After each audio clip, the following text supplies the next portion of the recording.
Hey guys, welcome back. It's Coach Mazzoni with Sacred Heart University Baseball and D1 Pitching Mechanics. And today's tip that we're talking about is loosely titled 3 pitches or less.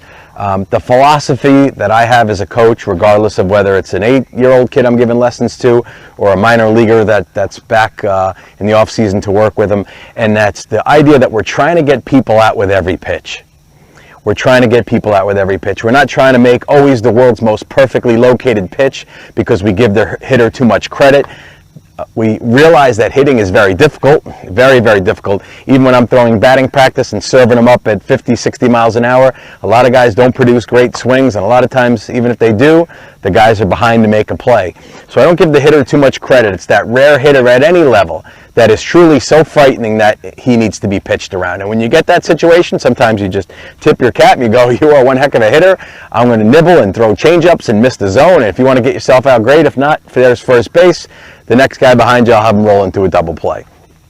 That's a rare exception. One kid out of every 3 teams is that kind of hitter. And think to your own team. How many guys in your own team scare the life out of you that they can take you deep at any time? There's really not many guys that are that case, even in the big leagues with tremendous, power home run hitters. So within 3 pitches, we would like to get the hitter out or even have the hitter get on, but I'd rather have the hitter hit a single on pitch number 3 than pitch number 10. Or after those 3 pitches, I'd like to be at 0-2 with a foul ball, or I'd like to be at 1-2. I just want to constantly trust my stuff and attack the hitter. And to me, the most important count is 1-1. Granted, first pitch strikes are tremendously important. The best pitch in baseball, strike 1, for sure. But if you look, and you can Google it, look at Major League Baseball batting averages by count. There's 13 counts. Take a look at what 2-1, what the hitters hit on 2-1, right around 330, or what they hit on a 1-2 count. It's right around 170. It's the biggest fluctuation in the sport between a 1-2 and a 2-1. So what does that mean to you as the pitcher? That means on a 1-1 count, my goal is an out, contact for an out, or a foul ball or a strike to get to a 1-2 count.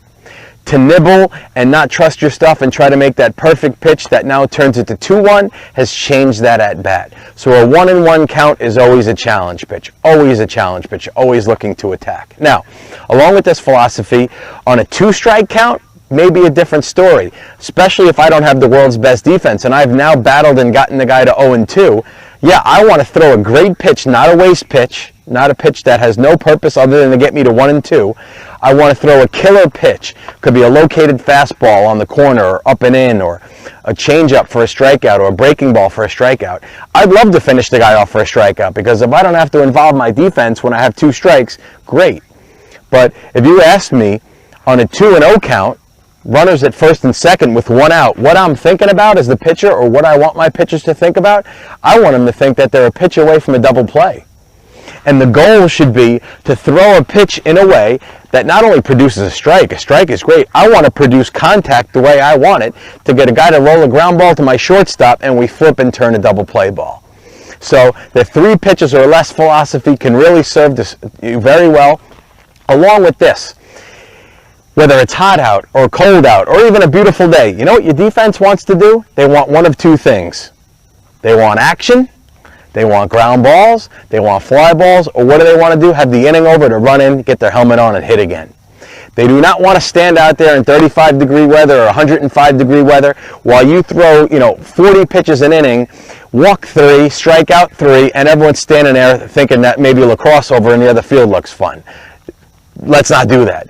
Let's attack the hitter, let our defense do the work, be the kind of guy that always putting pressure on hitters, and then eventually, once you develop yourself as a strike thrower and establish yourself that way, hitters start to come up and they'll start to swing at pitchers that are even close. Just the way in the comedy world, once a comedian has established himself that they're funny, and you're in the audience and you're laughing, they start saying things that are not that funny, but you already got you laughing. Well, hitters will start to come up and see pitches 2 and 3 inches off the plate as strikes because you're throwing strikes, the ump's calling strikes, and it's a strike fest. It's a much more enjoyable sport when you do that. So 3 pitches or less, we have the ball, always attack, and let your defense do the work and get your guys back into the bat rack to start hitting.